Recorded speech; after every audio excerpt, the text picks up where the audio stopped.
Cumprimento a todos os meus irmãos com a paz de Jesus. Seja bem-vindo ao estudo da lição número 9. Antes de iniciar, vamos orar.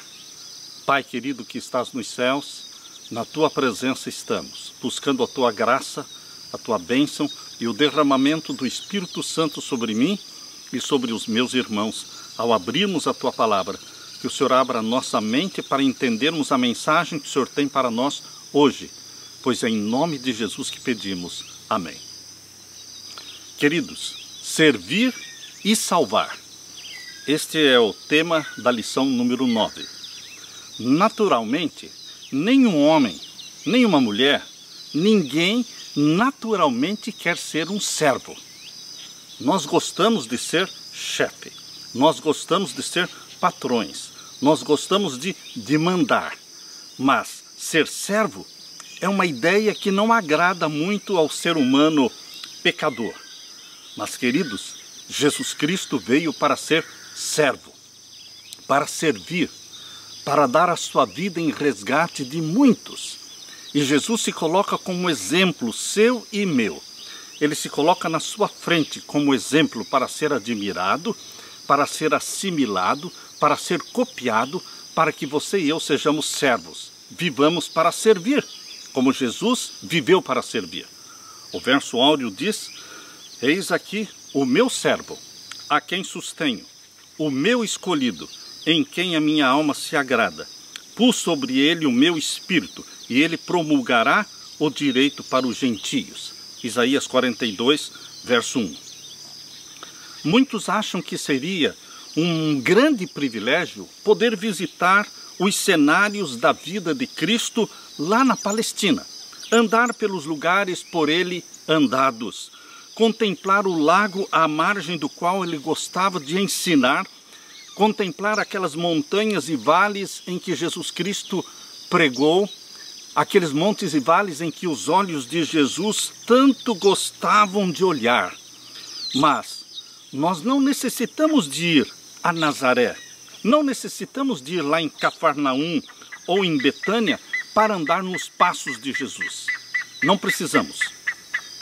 Encontraremos Jesus Cristo junto ao leito dos doentes, encontraremos Jesus Cristo nas casas dos humildes da pobreza, nos abarrotados becos das grandes cidades e em qualquer lugar onde existir um coração humano necessitado de consolação. Ali nós vamos encontrar Jesus, fazendo como Jesus fazia. Quando ele esteve aqui na terra, andaremos nos seus passos. Queridos, o servo, que é Jesus Cristo, o servo do Senhor, teve uma missão. Qual a missão? De não esmagar a cana quebrada, não pisar naqueles que já são desprezados, não pisar, não desprezar aqueles que já não têm nada, os sem-tetos, os que não têm nenhum privilégio econômico. Queridos, por isso Jesus diz aqui: não esmagará a cana quebrada, nem apagará o pavio que fumega. Não vai tirar a esperança de quem já não tem quase nenhuma esperança. De uma chamazinha que está quase se apagando, muitos acabam de apagar. Mas Jesus Cristo, quando viu uma chama quase se apagando, ele reacendia, ele trazia esperança, trazia ânimo. Ele veio para abrir os olhos aos cegos, para tirar da prisão os cativos e do cárcere os que jazem em trevas, conforme diz Isaías 42, versos 3 e 7. Este é o servo do Senhor. Este é aquele que se coloca na sua frente para ser copiado, assimilado, para que você e eu o imitemos, sejamos semelhantes a ele. Aleluia! Na parte de domingo, nação serva. No Antigo Testamento existia uma nação serva. No Novo Testamento existe uma igreja serva. No plano A, Deus queria fazer da nação de Israel a sua serva, a sua ungida, a sua evangelista. A nação de Israel deveria ser o evangelista do Antigo Testamento. e encher o mundo do conhecimento do Senhor. Eles não cumpriram com esta missão.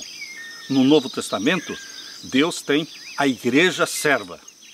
A igreja, ou seja, o Israel espiritual, todos os comprados e lavados pelo sangue de Jesus Cristo, ungidos pelo Espírito Santo, eles formam a igreja serva, que vive para servir.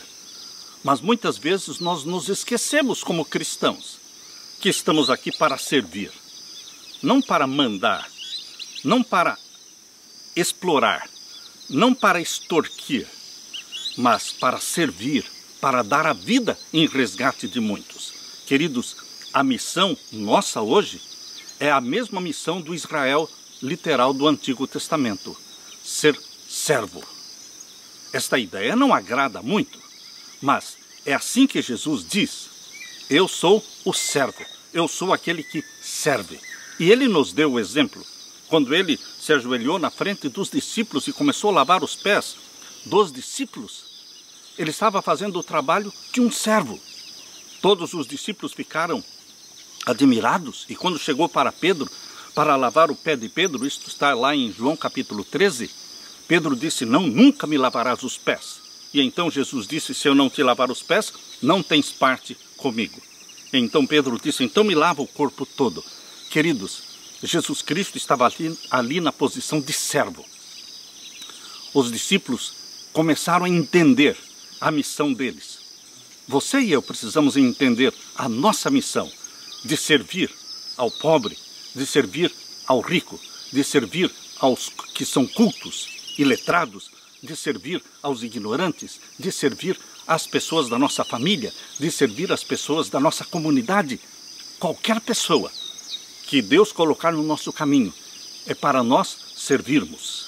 Abra sua Bíblia e vamos ler em Isaías 41, versos 8 em diante. Isaías 41, versos 8 em diante. Aqui lemos: mas tu, ó Israel, servo meu, tu, Jacó, a quem elegi, semente de Abraão, meu amigo. Quando a Bíblia fala que Jacó, está se referindo à nação de Israel. Eu te elegi, eu te escolhi, servo meu. Ou seja, está bem explícito que o plano de Deus para a nação era que ela fosse serva, servir a Deus, servir a humanidade. Infelizmente, o Israel antigo se tornou muito egoísta, exclusivista, criando muros que os separavam das nações gentias. Queridos, nós temos que nos misturar, como o sal tem que se misturar com a massa para cumprir com o seu propósito. Nós não podemos ficar isolados dentro do saleiro. Vós sois o sal da terra. O sal tem que ser misturado com o povo, com a massa. Nós, cristãos, temos que nos misturar com aqueles que não conhecem a Jesus. Você tem que se aproximar daqueles que você quer salvar. Aproximando-nos daqueles que queremos salvar, intercedendo por eles, vivendo como o servo do nosso Senhor Jesus Cristo. Eu gosto deste verso aqui, o verso 8 do capítulo 41 de Isaías, porque aqui é Deus que está falando que Israel é semente de Abraão. Você e eu somos semente de Abraão. Nós herdamos não o sangue de Abraão, nós herdamos a fé de Abraão. E todos os que são herdeiros da fé de Abraão, eles fazem parte, estão formando o Israel espiritual de Deus hoje. E aqui nesse verso 8, Deus diz: Abraão, meu amigo. Que privilégio quando Deus fala de você ou de mim. O Samuel, o meu amigo. O José, o meu amigo. Queridos, nós não precisamos de um privilégio mais alto do que este. Quando Deus fala para você, você é meu amigo. E aqui o verso 9 diz: tu a quem tomei desde os fins da terra, e te chamei dentre os seus mais excelentes, e te disse: tu és o meu servo, a ti te escolhi e não te rejeitei. Quantas oportunidades Deus teve para rejeitar Israel, deixar de lado Israel, e Deus continuava sendo misericordioso e gracioso. Tu és o meu servo, eu te escolhi e não te rejeitei. E aquilo que Deus disse para a nação de Israel, ela está dizendo para você, verso 10, não temas, não tenha medo. Qual é o seu medo? Você sabe que as pessoas vivem cheias de medo. Medo do escuro, medo do cemitério, medo dos mortos, medo de tudo. Medo do câncer, medo das doenças, medo do desemprego. Queridos, Jesus está dizendo hoje, não tenha medo. Jesus supre todas as nossas necessidades. Só precisamos deixar que Ele seja Deus na nossa vida. As pessoas estão cheias de deuses pequenininhos, pequenos deuses, que são deuses de mentira. Deuses de mentira, que não fazem nada por você. Abandone esses pequenos deuses e se agarre àquele que é o Deus Todo-Poderoso, soberano, onipotente, o Deus Criador dos céus e da terra.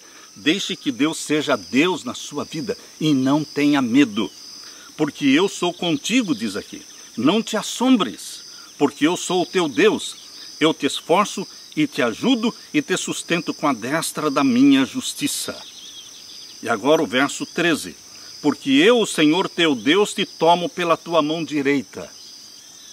Deus fala de uma forma muito carinhosa, muito pessoal, porque Deus é pessoal. Eu te tomo pela tua mão direita e te digo, não temas, não tenha medo, porque eu te ajudo.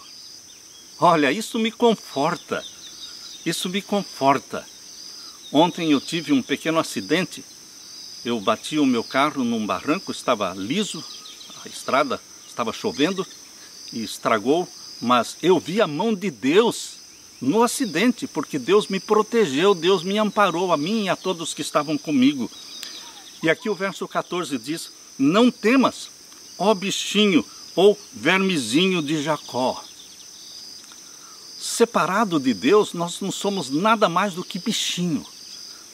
Separados de Deus, não somos mais do que vermezinhos. Mas Deus está falando, não temas, ó vermezinho de Jacó, povozinho de Israel. Sem Deus, a nossa igreja é uma igreja que não tem futuro. A nossa igreja é nada, é um zero à esquerda. Por isso Deus disse que Israel sem Deus seria um povozinho que não chegaria a lugar nenhum. Deus fala, povozinho de Israel.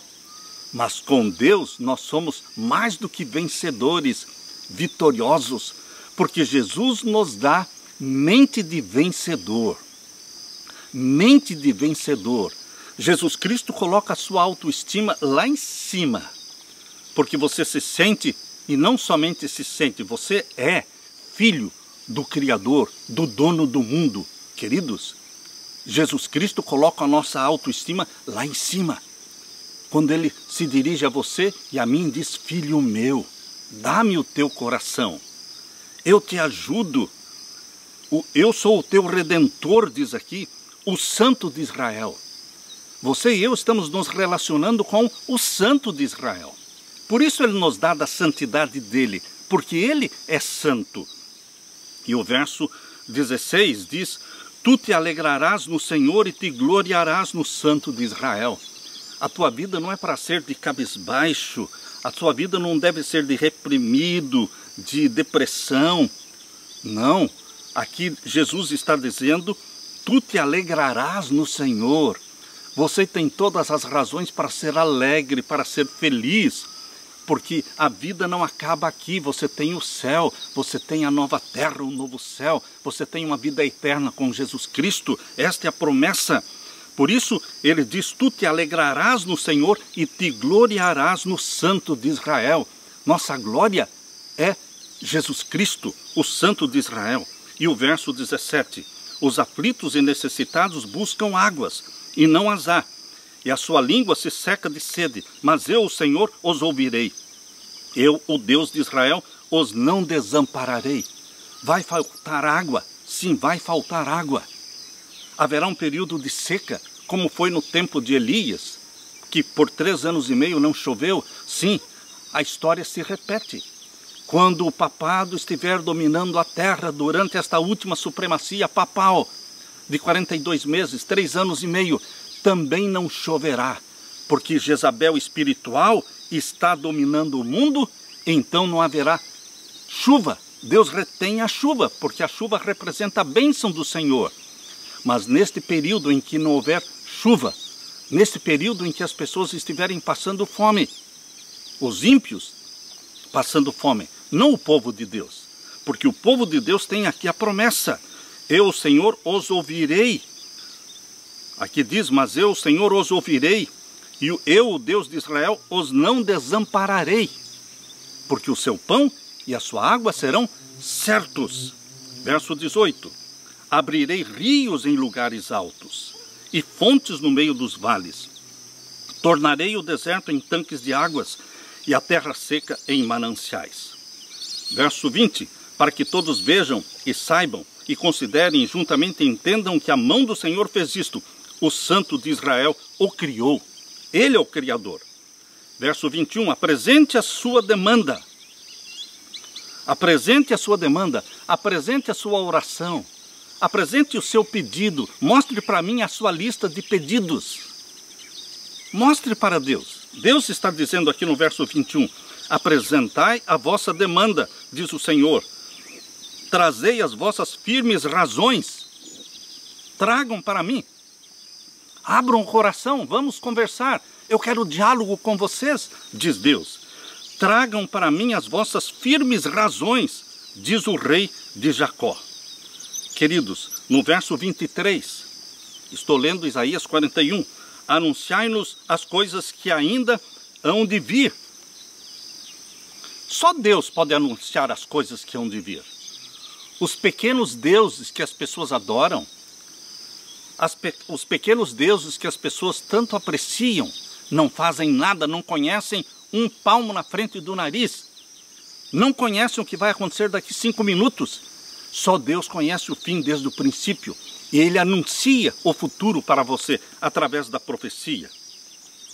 Verso 26 diz, quem anunciou isto desde o princípio para que o possamos saber? Só Deus falou do fim já desde o princípio. Por exemplo, o Apocalipse ele está repleto de eventos escatológicos, eventos finais, que permitem você conhecer o que vai acontecer nos próximos meses, nos próximos anos, até a volta de Jesus. Quem anunciou isto desde o princípio para que o possamos saber, ou outro tempo para que digamos justo é, mas não há quem anuncie, nem tampouco quem manifeste, nem tampouco quem ouça as vossas palavras. Queridos, verso 29, eis que todos são vaidade. Todos os pequenos deuses, inventados por Satanás e colocados dentro dos lares, na vida das pessoas, todos os pequenos deuses de mentira são vaidade. As suas obras não são coisa alguma, as suas imagens de fundição são vento e nada. Mas você tem o Santo de Israel, o Criador dos céus e da terra. Descanse nas belas promessas de Jesus. Amém. Na parte de segunda-feira, o servo anônimo. Este servo anônimo, mencionado aqui em Isaías capítulo 42, claramente é Jesus Cristo. Claramente é o Messias. Não diz o nome dele, mas dá as características, os traços de caráter dele. E então nós entendemos que é Jesus. Ele é o nosso modelo que se posta na sua frente. Abra sua Bíblia. Isaías 42. Jesus veio para ser servo, o servo sofredor.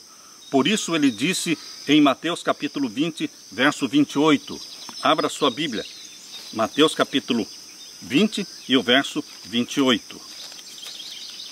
Palavras de Jesus. Bem como o Filho do Homem, não veio para ser servido, mas para servir e para dar a sua vida em resgate de muitos. Jesus veio para servir, dar a vida em resgate de muitos. Esta é a missão da igreja serva. Esta é a missão sua e minha. Vamos ler um pouquinho e conhecer mais deste servo sofredor que é Jesus? Vamos conhecer um pouco mais dele ao ler Isaías capítulo 42. Isaías capítulo 42 descreve o servo do Senhor. Aqui nós lemos Isaías 42, vamos ler até o verso 7. Eis aqui o meu servo, a quem sustenho, o meu eleito, em quem se compraz a minha alma. O Pai se compraz no Filho. Quando Jesus saiu do Rio Jordão, do batismo, os céus se abriram. O Espírito Santo desceu sobre ele em forma corpórea de uma pomba. Ali estava o Filho, ali estava o Espírito Santo, visível. E ali foi também audivelmente ouvida a voz do Pai, dizendo: este é o meu Filho amado em quem me comprazo. O Pai se compraz no Filho. Eis aqui o meu servo, a quem sustento, o meu eleito, em quem se compraz a minha alma. Isto se cumpriu lá junto ao Rio Jordão. Pus o meu Espírito sobre ele. Isto se cumpriu lá junto ao Rio Jordão, quando o Espírito Santo desceu em forma corpórea de uma pomba sobre Jesus. Ali ele foi batizado pelo Espírito Santo. Não foi ali que ele nasceu do Espírito Santo. Ele nasceu do Espírito Santo do ventre da Virgem Maria, gerado pelo Espírito Santo, nasceu santo, Lucas 1,35. Mas ele foi batizado pelo Espírito Santo depois do batismo, depois que saiu das águas. Por isso diz aqui: pus o meu Espírito sobre ele. O Espírito Santo repousou sobre Jesus. Juízo produzirá entre os gentios, entre as nações. Ele é justiça nossa. Ele produz juízo. E agora o verso 2. Não clamará, não se exaltará, nem fará ouvir a sua voz na praça. Jesus não fazia estardalhaços. Jesus não vivia gritando pelas ruas. Ele, quando curava as pessoas, dizia: não conte para ninguém. Jesus cumpria com a sua missão de uma forma silenciosa. Não se ouvia sua voz gritando pelas ruas. Queridos, Jesus Cristo disse para os leprosos, os 10 leprosos que foram curados: vão e se mostrem ao sacerdote. E eles foram. E quando eles se sentiram curados, somente um voltou para agradecer. Jesus Cristo, ele não queria ser seguido somente por causa dos milagres. Por isso ele dizia: não conte, não conte. Queridos, Jesus Cristo diz aqui: não clamará, não se exaltará, nem fará ouvir a sua voz na praça, ouvir a sua voz nas ruas. E o verso 3. O verso 3 me conforta, porque diz: a cana trilhada não quebrará. O que quer dizer isso? Ele não esmagaria o galho quebrado. Ou seja, um galho quebrado já está quebrado. Ele só precisa ser consertado. Uma vida quebrada, uma vida caída, não precisa que ninguém pise sobre ela. Ela precisa ser levantada. Esta é uma alma que precisa ser curada. E esta era a missão do servo, Jesus Cristo. Ele curava o galho quebrado, o caniço, não é, que está esmagado. Aqui diz: a cana trilhada não quebrará, nem apagará o pavio que fumega. Uma velazinha, não é? Uma luz bem pequenininha, bruxuleante, quase se apagando. Ele não acabava de apagar, ele reacendia. Quando você se encontra com pessoas carentes, com pessoas necessitadas, com pessoas que estão ansiosas, com pessoas que estão deprimidas, com pessoas que são desprezadas por todos, com pessoas pobres ou ricas, mas pessoas necessitadas, carentes, o que você faz? Você estende a mão, você as levanta, você as revigora, você coloca a mão no ombro e ora com elas. Se elas estão precisando de dinheiro, você dá um dinheiro para elas. Se elas precisam de comida, você dá comida para elas. Se elas precisam de esperança, você dá esperança para elas. Era isso que Jesus fazia. Eu vim para servir. Este é o servo sofredor, Jesus Cristo. Jesus não veio passear pela terra. Lá em Jó capítulo 1 diz que o único que está passeando pela terra é Satanás. Quando Deus perguntou: de onde vens? Ele disse: eu venho de passear pela terra, de andar por ela. Jesus não veio passear pela terra. Ele veio com uma missão: ser um servo. Servo sofredor. Porque viver nesta terra, servindo a Deus, atrai o ódio de Satanás. os ataques de Satanás. Por isso Jesus foi um servo sofredor. Mas ele levantava os caídos, estendia a mão ao que estava caído. E aqui diz o verso 4: não faltará nem será quebrantado até que ponha na terra o juízo, e as ilhas aguardarão a sua doutrina. Sim, todas as ilhas e nações estão sendo ensinadas pelas doutrinas de Jesus. Verso 5: assim diz Deus, o Senhor, que criou os céus e os estendeu, e formou a terra e a tudo quanto produz, que dá respiração ao povo que nela está, e o espírito aos que andam nela. Esse servo sofredor é o Criador dos céus e da terra, conforme diz lá em João capítulo 1. Capítulo 1 de João, versos 1, 2 e 3. Diz que ele é o verbo que tudo criou. Tudo criou. Nada que tenha sido criado no universo foi criado sem ele, porque ele é o originador e o criador de tudo, e ele se tornou carne. João capítulo 1, verso 14, diz, o verbo se tornou carne, e se tornou um de nós, e nós vimos a sua glória como a glória do unigênito do Pai. Queridos, ele é o Criador, mencionado aqui em Isaías 42, verso 5. E aqui diz, verso 6, eu, o Senhor, te chamei em justiça, e te tomarei pela mão, e te guardarei, e te darei por conserto do povo, e para a luz dos gentios. O Pai cuidou do Filho durante os 33 anos que viveu na terra, cuidou dele, abençoou-o, e ele nos deu Jesus Cristo para ser o conserto, ou seja, ele é o elo nesta aliança entre o pecador e Deus, e para ser luz das nações. Jesus disse, eu sou a luz do mundo. Jesus é a luz das nações, a luz dos gentios. E o verso 7, Deus o incumbiu de abrir os olhos aos cegos, para tirar da prisão os presos e do cárcere os que jazem em trevas. Que missão linda deste servo sofredor, e você precisa se espelhar nele. E aqui o verso 8 diz, eu sou o Senhor, este é o meu nome. A palavra usada aqui para Senhor é o tetragrama, YHWH. Esse tetragrama não tem pronúncia, ninguém sabe a pronúncia do tetragrama. Pode ser Jeová, pode ser Javé, pode ser Iavé, Iauim, ninguém sabe, mas é o YHWH. E aqui diz, eu sou o YHWH, este é o meu nome. O significado desse tetragrama nós conhecemos, porque Deus falou para Moisés, lá em Êxodo capítulo 2, Deus falou para Moisés, diga o meu nome. Moisés pediu pelo nome de Deus. E Deus disse, diga ao povo que o eu sou te enviou a eles. Esse é o meu nome, o eu sou. Por isso Jesus disse para os judeus em João capítulo 8, verso 58, antes que Abraão existisse, eu sou. E entenderam que Jesus estava se proclamando Deus e tentaram matá-lo ali. Ele não estava tentando se proclamar Deus, ele é Deus. Deus em carne, Deus eterno. Por isso, queridos, aqui está falando, eu sou o Senhor, o tetragrama.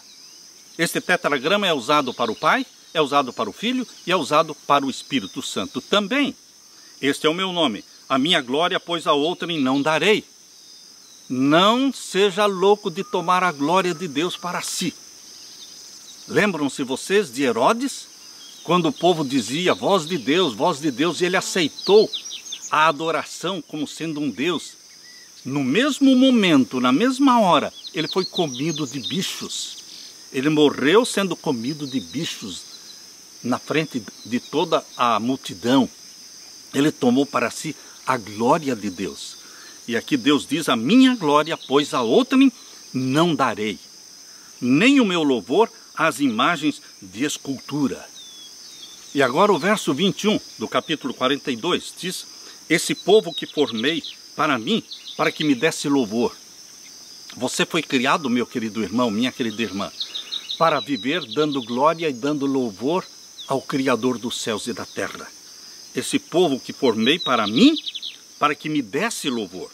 Contudo, tu não me invocaste a mim, ó Jacó, mas te cansaste de mim, ó Israel. O Israel antigo se cansou de Deus, se afastou de Deus, mas você, o Israel do Novo Testamento, você, a igreja serva, você que foi comprado pelo sangue de Jesus, não se canse de Deus, não despreze a Deus. E aqui diz o verso 24, me deste trabalho com os teus pecados. Deus está dizendo, você me deu trabalho com os teus pecados.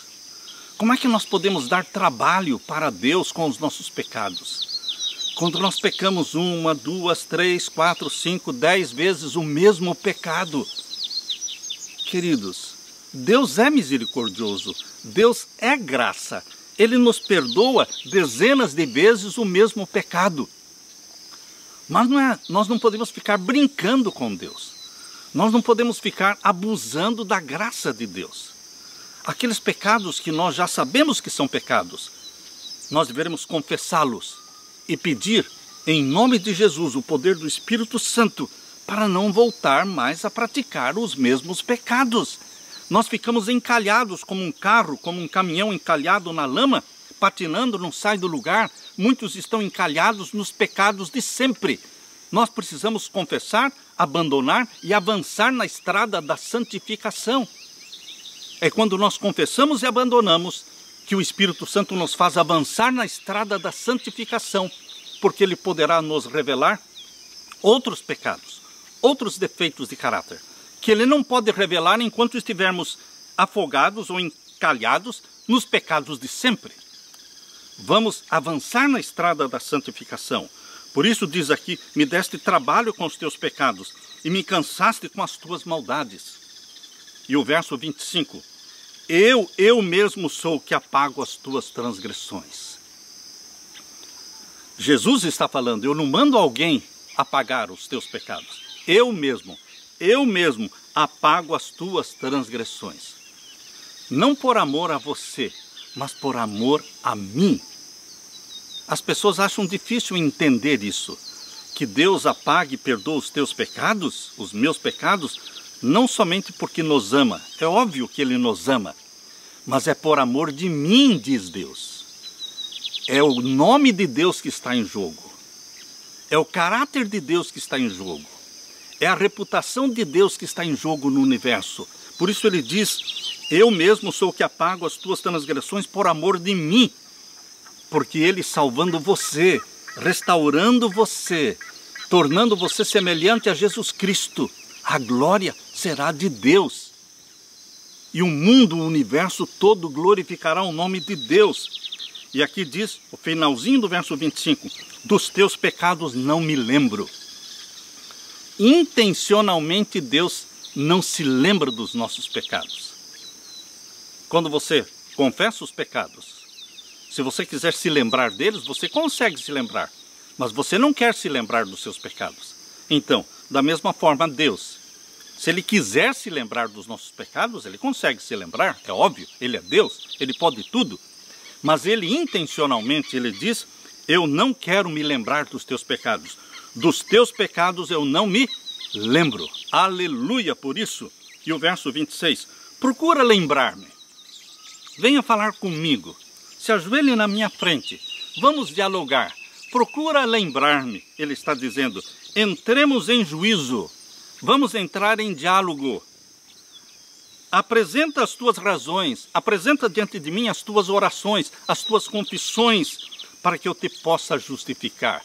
Aleluia, eu não preciso de outro Deus, que me convida para vir a Ele, apresentar as minhas necessidades, meus clamores, minhas ansiedades, e apresentar diante dele os pecados que eu tenho, os vícios que eu tenho, e que Ele só pode me ajudar a vencer. Venha até mim, lembre-me, entremos em juízo juntamente e apresente as tuas razões, porque eu quero te justificar. Aleluia! Você não precisa de outro Deus. Este Deus é todo suficiente para você e para mim. Aleluia! Na parte de terça-feira, Messias persa. Antes de vir o verdadeiro Messias, Jesus Cristo, Deus criou uma imagem no Antigo Testamento de um Messias. Um Messias que não era da tribo de Judá, um Messias que não era da semente de Davi, de Jessé, um Messias que não era nem mesmo do povo de Israel, mas um Messias que libertaria o povo de Deus, o libertador, Ciro. Vocês sabem que Ciro, o primeiro rei persa, Ciro, ele entrou na profecia cerca de 150 anos antes de nascer. Cerca de 150 anos antes de Ciro nascer, Deus falou pela boca de Isaías que Ciro seria o libertador do povo de Deus. O povo de Deus iria em cativeiro para a Babilônia. Quando Deus deu esta profecia de Isaías capítulo 44, verso 26 em diante, quando Deus deu essa profecia, foi muito antes do povo de Deus ir para o cativeiro em Babilônia. O povo de Deus foi para o cativeiro em Babilônia no ano 606 antes de Cristo, depois em 586 de novo antes de Cristo. Mas, queridos, Isaías viveu cerca de 745 antes de Cristo. Isaías viveu de 745 a.C. até 685 a.C. Ou seja, cerca de 60 anos de ministério Isaías teve. Mas foram cerca de 146 anos antes de o povo de Deus, os judeus, serem levados para a Babilônia como cativos em 606. Antes disso acontecer, Deus falou pela boca de Isaías que Deus permitiria que Israel fosse levado como cativo para a Babilônia. Mas já deu a promessa. Deus não permite que venha um mal. Deus não permite que venha um sofrimento sem dar uma esperança, sem passar a mão sobre você e falar, eu cuido de você. Ele acende uma luz no fundo do túnel. Por isso está dizendo aqui que Deus os libertaria através de um homem chamado Ciro. Eu quero que você leia comigo Isaías 44, verso 26 em diante. Sou eu quem confirma a palavra do seu servo e cumpre o conselho dos seus mensageiros, que diz a Jerusalém, tu serás habitada. Quando Deus deu esta profecia, Jerusalém não tinha sido destruída ainda, mas já está falando que ela seria destruída, mas seria reedificada. Tu serás habitada e as cidades de Judá sereis reedificadas e eu levantarei as suas ruínas. Queridos, só Deus conhece o futuro. As pessoas que não creem em Deus e não creem que Deus foi quem escreveu as profecias, usando os seus servos, os profetas, elas rejeitam e elas tentam inventar outras explicações, mas não, só Deus conhece o futuro e Deus revela o futuro aos seus servos, os profetas. E aqui diz o verso 28, quem diz de Ciro, ele é o meu pastor e cumprirá tudo o que me apraz. Queridos, assim como Nabucodonosor levou Judá cativo para a Babilônia, mas Deus converteu também o coração de Nabucodonosor, assim também Deus usou Ciro, um rei persa, que não era da linhagem de Davi e nem mesmo ele era semita. Os persas são descendentes de Jafé, não são semitas, não são descendentes de Sem. Mas Deus usou Ciro para libertar o seu povo, chamando Ciro o meu pastor, que cumprirá tudo o que me apraz, dizendo também a Jerusalém, sê edificada, e ao templo, funda-te. E o capítulo 45, verso 1. Assim diz o Senhor ao seu ungido, a Ciro. Por que que Deus chama Ciro o meu ungido? A palavra hebraica para ungido é a palavra traduzida para Messias. Ungido e Messias é a mesma palavra. Queridos, Ciro foi um Messias tipo de Jesus Cristo, um símbolo de Jesus Cristo. Ciro libertou o povo de Deus da Babilônia literal. Ciro libertou o povo de Deus da Babilônia literal. E Jesus Cristo, o verdadeiro Messias, liberta o seu povo da Babilônia espiritual. Quando você lê no Apocalipse a palavra Babilônia, que se repete 6 vezes no Apocalipse a palavra Babilônia, entenda como sendo Roma. Roma, o Vaticano. Roma papal. E Jesus Cristo, Ele nos liberta de Roma papal, a Babilônia espiritual. Aqui está o paralelo. Ciro libertou o povo de Deus da Babilônia literal. Jesus Cristo, o verdadeiro Messias, liberta o seu povo da Babilônia espiritual. E aqui diz o verso 3: e te darei os tesouros das escuridades e as riquezas encobertas, para que possa saber que eu sou o Senhor. Deus se revelou a Ciro, para que ele cresça no Deus, Criador dos céus e da terra.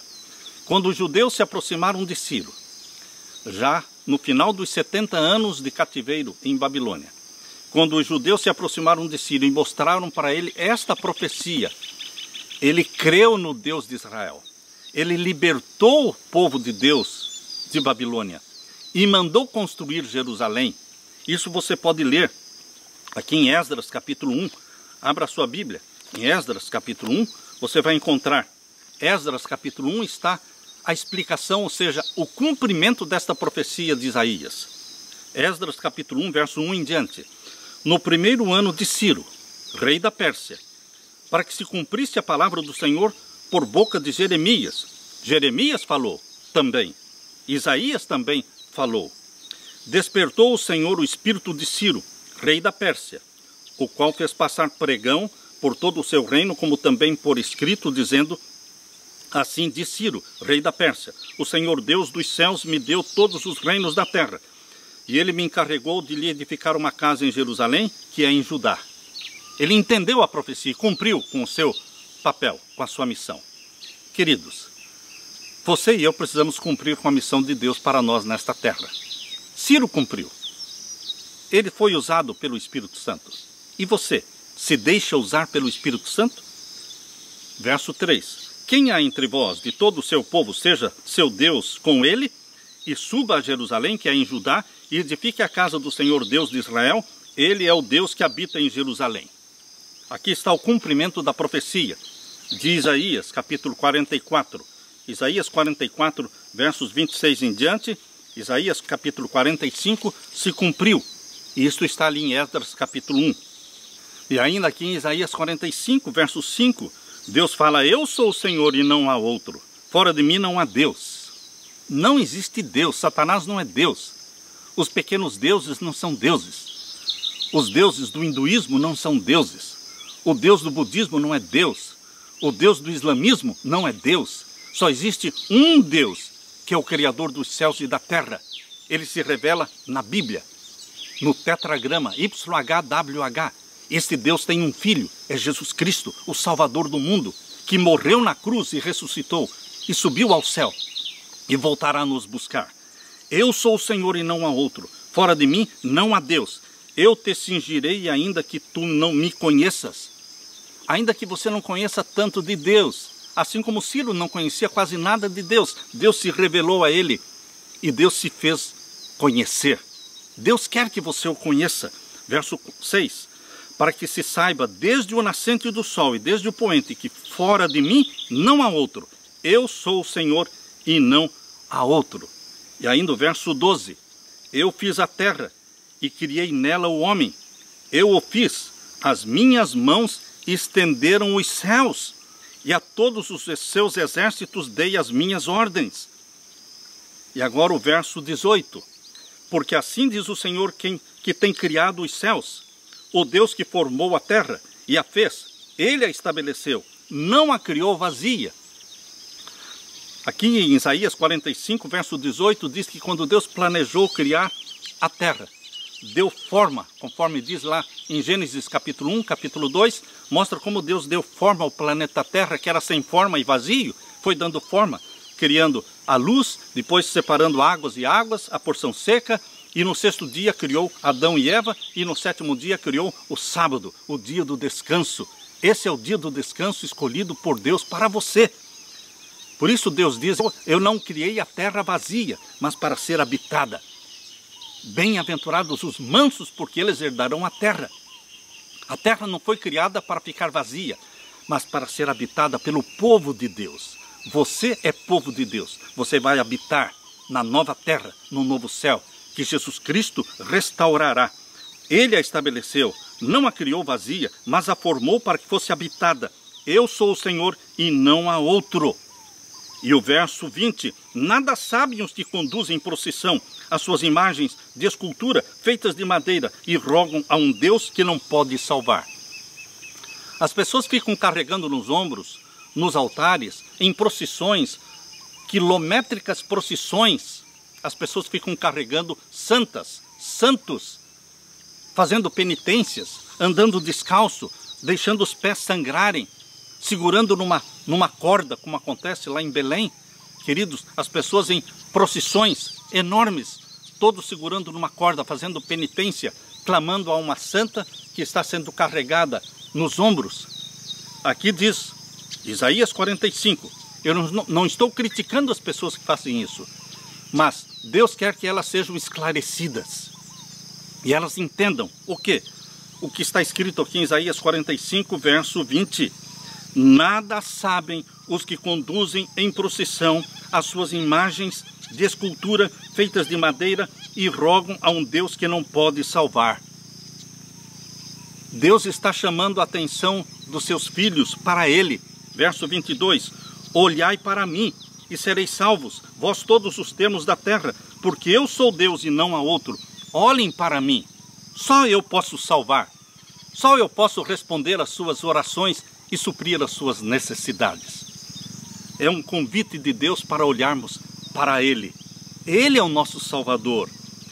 Por mim mesmo tenho jurado, saiu da minha boca, verso 23, a palavra da justiça e não tornará atrás, que diante de mim se dobrará todo o joelho e por mim jurará toda a língua. Todos vão se curvar diante de Deus e reconhecê-lo como Deus. Toda língua confessará que Deus é Deus. Todo joelho se dobrará diante de Deus. Isto vai se cumprir ainda, quando Jesus Cristo voltar e arrebatar a sua igreja. Passar 1000 anos no céu, depois no final dos 1000 anos a Nova Jerusalém desce do céu. Os ímpios serão ressuscitados e antes de serem queimados, eles se dobrarão seus joelhos, Satanás, os demônios, os ímpios, todos dobrarão seus joelhos diante de Deus, reconhecendo que Deus é Deus, Deus é justiça, Deus foi amor, Deus foi misericórdia. Eles se perderam porque eles escolheram se perder. Toda língua confessará o nome de Deus. Você pertence a Deus. Eu sou de Deus. Que Deus derrame sobre você mais uma bênção para este dia na sua vida. Amém. Na parte de quarta-feira, esperança antecipada. Antes de Deus permitir um sofrimento, Ele já traz um alento, um conforto. Antes de Judá ser levado para o cativeiro babilônico, 150 anos antes, Deus já fez a promessa do libertador. Ciro, o libertador, um tipo de Jesus Cristo, que é o nosso verdadeiro libertador. O fato de Isaías ter profetizado com precisão e nominalmente a vinda de Ciro, isto incomoda aqueles que não creem que as profecias recebem predições de Deus. Incomoda os incrédulos. Para lidar com esta frustração, essas pessoas, elas aceitam a teoria de um outro profeta, um segundo Isaías, vivendo no tempo de Ciro, como se este segundo Isaías, que na teoria deles viveu no tempo de Ciro, escreveu isso que está em Isaías 44, 45, como se ele tivesse sido escrito depois de tudo ter acontecido. Eles querem negar que Deus conhece o fim desde o princípio. Queridos, nós não aceitamos a teoria de um segundo Isaías. Nós aceitamos o ensinamento de que Isaías, um profeta de Deus, recebeu revelações de Deus, porque Deus se comunica com os seus profetas através de sonhos e visões, e fala e revela os seus segredos. O Senhor Deus não faz coisa alguma sem revelar os seus segredos aos seus servos, os profetas. Isso ele fez com Isaías, fez com Jeremias, fez com Daniel, fez com João na ilha de Patmos. É assim que Deus trabalha, através dos seus profetas, revelando os seus planos. Mesmo o manuscrito mais antigo da Bíblia, o livro de Isaías nos manuscritos do Mar Morto, não possui nenhum intervalo entre o capítulo 39 de Isaías e o 40, que indique uma transição à obra de um novo autor. O livro de Isaías, cremos que todo ele foi escrito pelo profeta Isaías. Embora a nação de Judá estivesse enfrentando uma terrível calamidade por causa dos pecados do povo, alguns não perderam a esperança, porque Deus já deu a esperança para eles antes do cativeiro. Eles se apegaram às promessas encontradas na palavra de Deus. Queridos, vamos nos colocar no lugar dos hebreus que estavam vivos após a derrota de Judá, quando Judá foi derrotada, quando Jerusalém foi destruída, quando o povo de Deus foi levado cativo para a Babilônia. Vamos nos colocar no lugar deles. Que esperança podemos encontrar nestas profecias de Isaías 44 e 45? Uma esperança de que o cativeiro não seria o fim de tudo, não seria o fim, que Deus traria um libertador. Deus também antecipa a nossa esperança. Você e eu vivemos num mundo de sofrimentos. Nós estamos vivendo em sofrimento, em pandemia. Pessoas estão morrendo, pessoas estão ansiosas. Mas, em meio a todo este sofrimento, Deus nos dá consolo, nos dá esperança de que o verdadeiro Jesus Cristo, o verdadeiro Messias, ele que morreu, ele veio a primeira vez e morreu por nós. Ele voltará. Ele virá a segunda vez. E agora virá como Rei dos Reis e Senhor dos Senhores, vitorioso. E os que estão com Jesus serão também vitoriosos. Esta é a bendita esperança que ele nos dá, antecipando a esperança do novo céu e da nova terra. Conforte-se e alegre nesta bendita esperança antecipada. Amém. Na parte de quinta-feira, um servo compassivo e sofredor.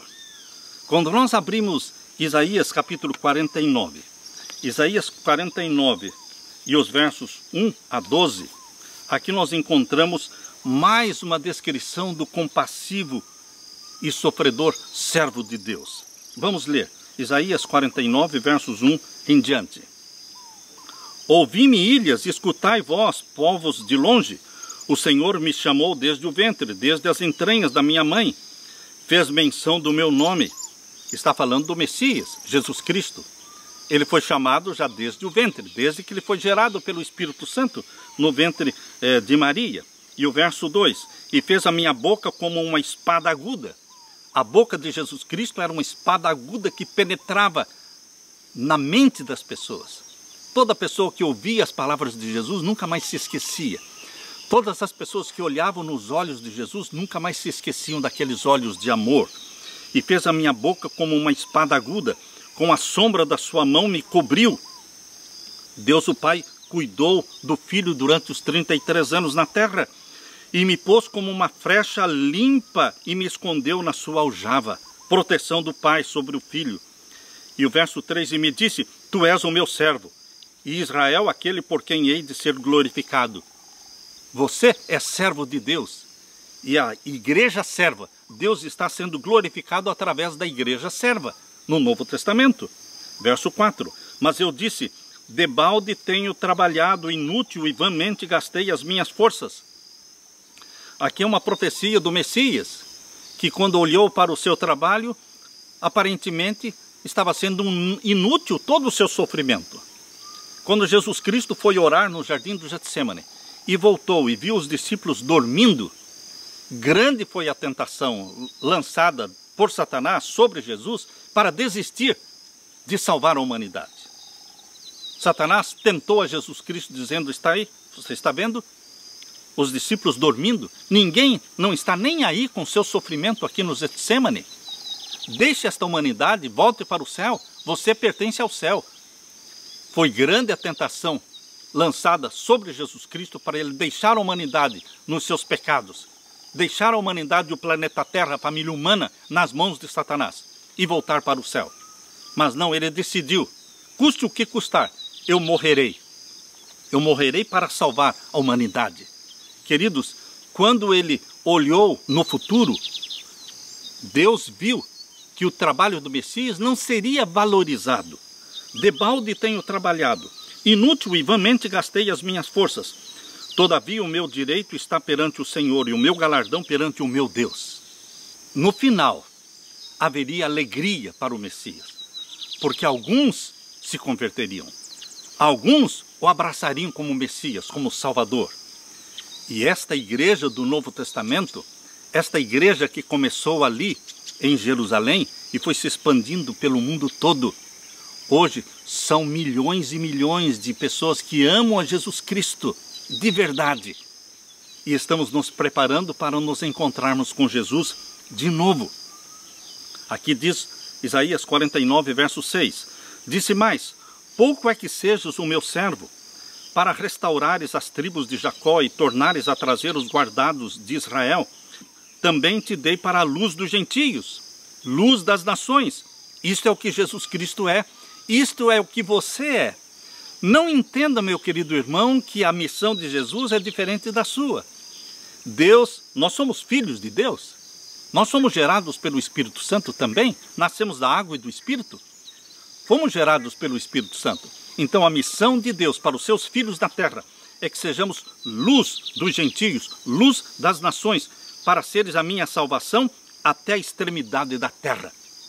Pregarmos o Evangelho eterno nos 4 cantos da terra, norte, sul, leste e oeste. Verso 10. Nunca terão fome nem sede, nem a calma nem o sol os afligirá.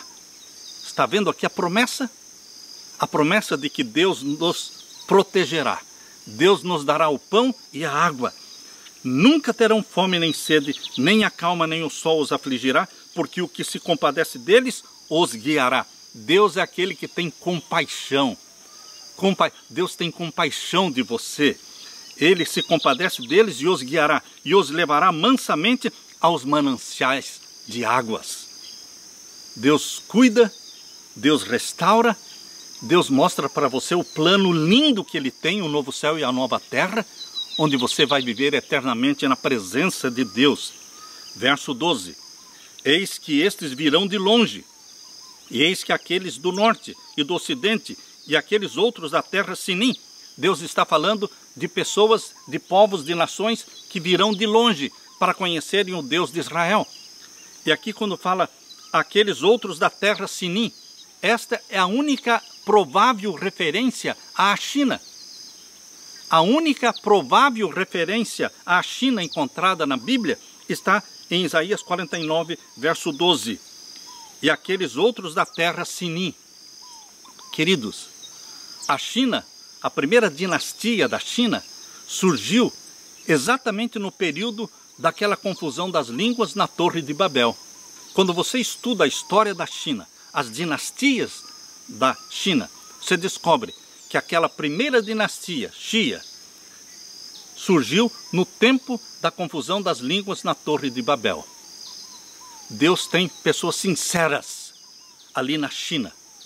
Muitos virão de longe e também os da terra de Sinim e vão conhecer o Deus verdadeiro. E o verso 15. Pode uma mulher esquecer-se tanto do seu filho que cria, que se não compadeça dele e do filho do seu ventre? É muito raro, é muito difícil uma mãe se esquecer do seu filho. Mas pela multiplicação do pecado e da perversidade do ser humano, cada vez está se tornando mais frequente as mães se esquecerem dos seus filhos, jogarem seus filhos em latas de lixo, abandonarem seus filhos no hospital. Muitas mães que têm suas crianças no hospital, elas abandonam o hospital e deixam a criança e nunca mais voltam buscar. Mas mesmo que isso aconteça, pode uma mulher esquecer-se tanto do seu filho que cria, que se não compadeça dele, do filho do seu ventre? Pode isso acontecer?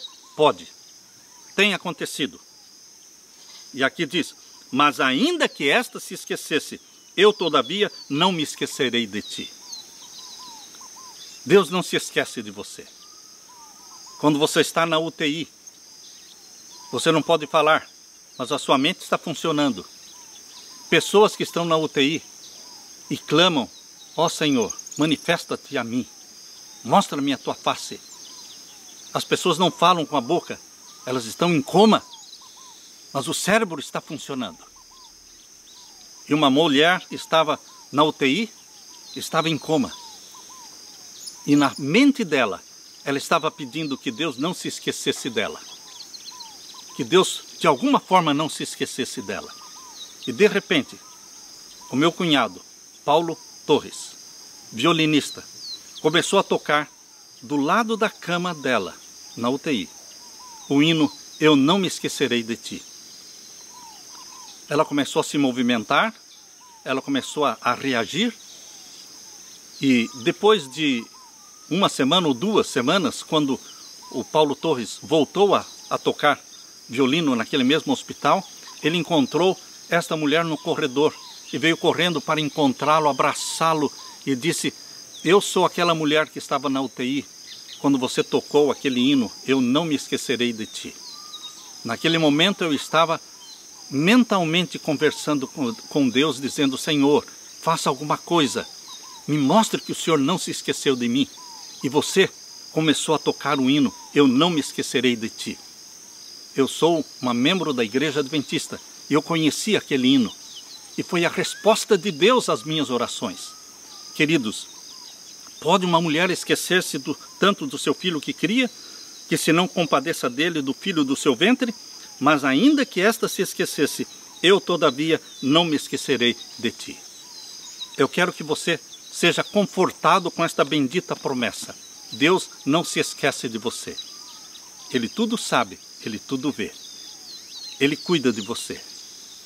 Entregue-se nas mãos de Jesus Cristo. Descanse nos braços de Jesus. E que Ele derrame o Espírito Santo sobre você e te dê a paz. Esta é a minha oração, em nome de Jesus. Amém.